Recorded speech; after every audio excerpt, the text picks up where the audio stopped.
On March 11, 2011, while the world watched Japan's Fukushima nuclear disaster unfold on television, one woman made a decision that would cost her country $500 billion. Angela Merkel, Germany's climate chancellor, ordered the immediate shutdown of 7 nuclear power plants. Within 3 months, she pledged to close all 17 reactors by 2022. It was supposed to make Germany a green energy superpower. Instead, it created the most expensive energy disaster in modern European history. Today, Germany has the highest electricity prices in Europe. Chemical giant BASF is moving production to China. Volkswagen just announced 35,000 job cuts. And here's the kicker: Germany now burns more coal than it did before Merkel's nuclear shutdown. That's right, the green energy transition made Germany's carbon footprint worse. How did one of the world's most powerful leaders destroy Europe's economic engine? How did $500 billion buy failure instead of progress? And what was really behind the decision that turned made in Germany into made somewhere else? This is the economic story you slept through. If you love uncovering the economic events that shaped our world while most people weren't paying attention, hit that like button and subscribe to The Sleeping Economist. Ring the bell so you don't miss our next deep dive into the financial mysteries hiding in plain sight. Chapter 1. The Climate Chancellor. Let's start with who Angela Merkel was before everything went wrong. By 2011, Angela Merkel had been Germany's chancellor for 6 years. She was a physicist, someone who understood nuclear energy better than most world leaders. She grew up in East Germany under communist rule, which gave her a unique perspective on energy independence. When she became chancellor in 2005, she was actually pro-nuclear. She called nuclear power a bridge technology to a renewable future. In 2010, she even extended the life of Germany's nuclear plants. These weren't old, dangerous reactors. They were modern facilities that Germany had already paid for. They produce clean, reliable electricity at a fraction of the cost of alternatives. Nuclear provided about 25% of Germany's total electricity supply. And here's the crucial detail. These plants had zero fuel cost risk. They weren't dependent on foreign countries. They just worked. But Merkel had political problems. Germany's Green Party was growing in power. Anti-nuclear sentiment ran deep in German culture, dating back to the 1970s.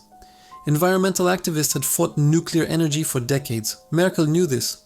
She was walking a political tightrope, trying to balance economic reality with popular opinion. Then came the photograph that changed everything. A Japanese nuclear plant melting down after a tsunami. The image of Fukushima went global. Within hours, protests erupted across Germany. Tens of thousands marched in the streets demanding immediate nuclear shutdown. Polls showed 60% of Germans wanted out of nuclear energy completely. Angela Merkel had a choice: stick with the science she understood as a physicist, or bow to political pressure. She chose politics. On March 14, 2011, just 3 days after Fukushima, she announced the immediate shutdown of 7 reactors. By May, she committed to shutting down all nuclear power by 2022. It was one of the fastest energy policy reversals in modern history. What Merkel didn't tell the German people: replacing nuclear would require a complete redesign of Germany's electricity grid. It would cost hundreds of billions. And it would make Germany dependent on a very dangerous rival, Russia. Chapter 2. The Russian Trap. Here's where the $500 billion disaster really begins. When you shut down 25% of your electricity supply overnight, you need a backup plan. Merkel's plan had 2 parts: build renewable energy fast and import cheap natural gas from Russia. Solar and wind power were supposed to eventually replace nuclear. But until then, gas-fired power plants would fill the gap. This is where Merkel made her second catastrophic mistake. She doubled down on the Nord Stream pipeline, a direct gas line from Russia to Germany running under the Baltic Sea. Nord Stream 1 opened in 2011. Merkel then approved Nord Stream 2, which would double Germany's Russian gas imports. Why was this a trap? Because Vladimir Putin wasn't just selling gas, he was buying leverage. Russia's state-owned Gazprom offered Germany gas at prices below market rate. German industry loved it. BASF, the world's largest chemical company, built entire production facilities designed around cheap Russian gas. So did steel manufacturers, glass makers, and automotive suppliers. The German industrial model became addicted to Russian energy. By 2020, Germany imported 55% of its natural gas from Russia. That's not a business relationship, that's a dependency. And Putin knew it. Former German Chancellor Gerhard Schröder even joined Gazprom's board after leaving office. The Russians weren't just selling energy, they were infiltrating German politics. Meanwhile, the renewable energy build-out hit problem after problem. Wind turbines require steady wind. Solar panels need sunshine. Germany has neither in reliable supply, especially during winter, when electricity demand peaks. This created a massive issue called intermittency. The grid produces power when you don't need it and fails when you do. Germany spent $36 billion building offshore wind farms. It spent $54 billion on solar subsidies. But these investments didn't replace nuclear's baseload power, the 24/7 reliable electricity that factories need. Instead, Germany now had the most expensive electricity in Europe and still needed Russian gas to keep the lights on. Merkel called this the Energiewende, the energy transition. What it really was, an energy catastrophe in slow motion. Chapter 3. The $500 billion unraveling. February 24th, 2022, Russia invades Ukraine. Within days, it became clear that Nord Stream wasn't just a bad idea. It was a geopolitical weapon aimed at Germany's heart. Putin started manipulating gas supplies, reducing flows through Nord Stream 1 by 60%, then 80%. Gas prices exploded. German industry faced an existential crisis. Here's the exact financial damage. Between 2011 and 2023, Germany spent approximately $580 billion on the Energiewende. That's $36 billion for offshore wind, $54 billion for solar subsidies, $160 billion for grid infrastructure, $130 billion in renewable energy subsidies, and $200 billion in increased energy costs passed to consumers and businesses. Add it all up and you get more than $500 billion. What did Germany get for that money? The highest electricity prices in Europe, over 30 cents per kilowatt hour for households, triple the US rate. German manufacturers now pay electricity costs 4 times higher than competitors in America or China. BASF announced in 2022 it would permanently downsize its German operations. Translation: move factories to China and the United States, where energy is cheap and reliable. The company that symbolized German industrial might for 157 years was abandoning Germany. Their CEO said bluntly, "We cannot compete with these energy prices." Volkswagen followed. In December 2024, VW announced 35,000 job cuts in Germany, 10% of its domestic workforce. For the first time in its 87-year history, the company is considering closing German factories. Why? Because building cars requires enormous amounts of electricity, and German electricity prices make production uneconomical. This is deindustrialization in real time. Steel plants are shutting down. Aluminum smelters are closing. Glass manufacturers are relocating. The phrase "made in Germany" used to be a premium quality mark. Now it's becoming a warning label for unsustainable costs. And here's the ultimate irony. Germany's carbon emissions are going up, not down.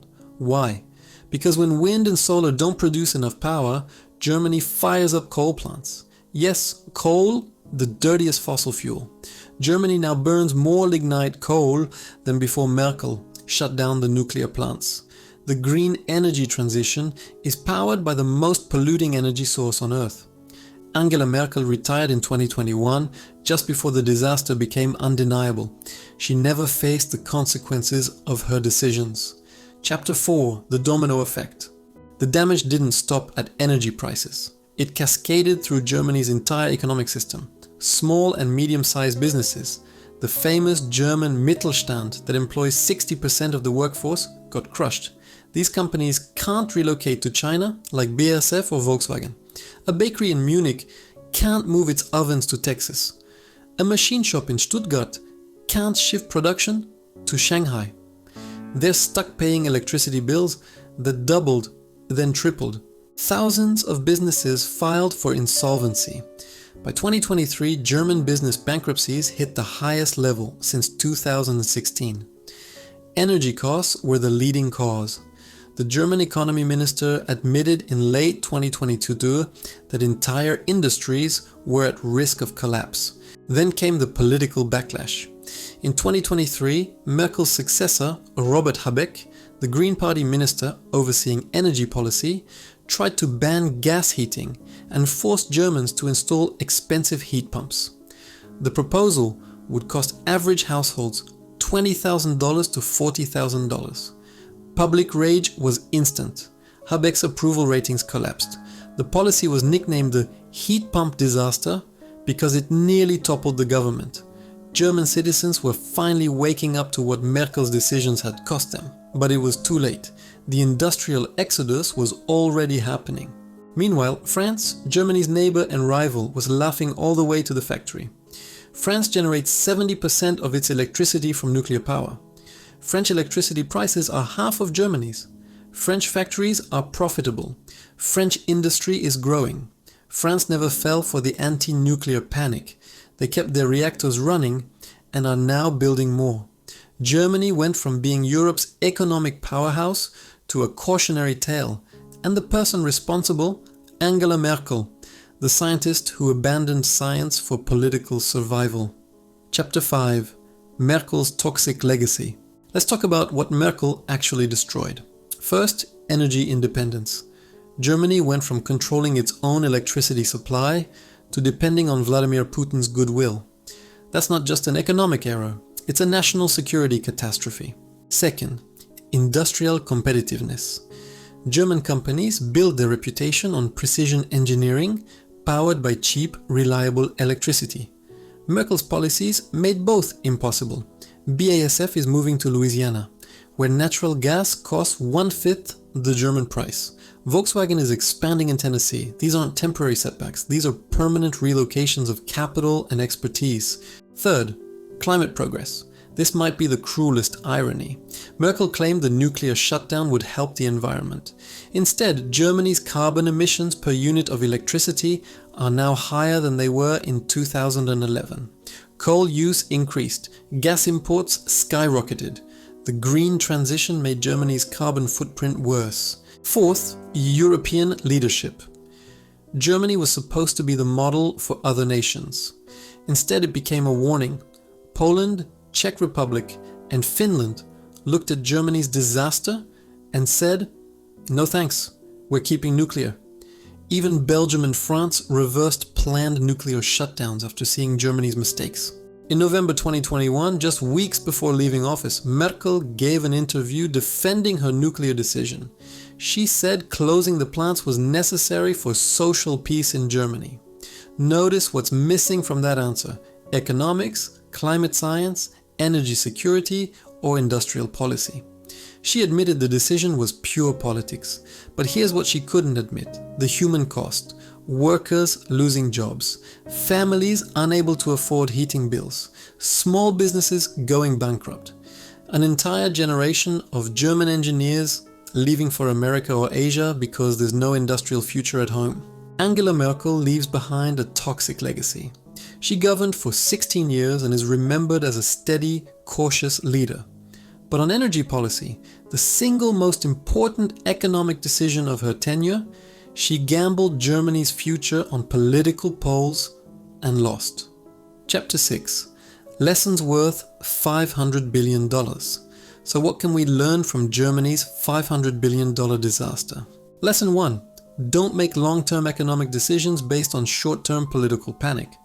Fukushima was a tragedy, but it happened because a tsunami hit an outdated reactor on a coastline.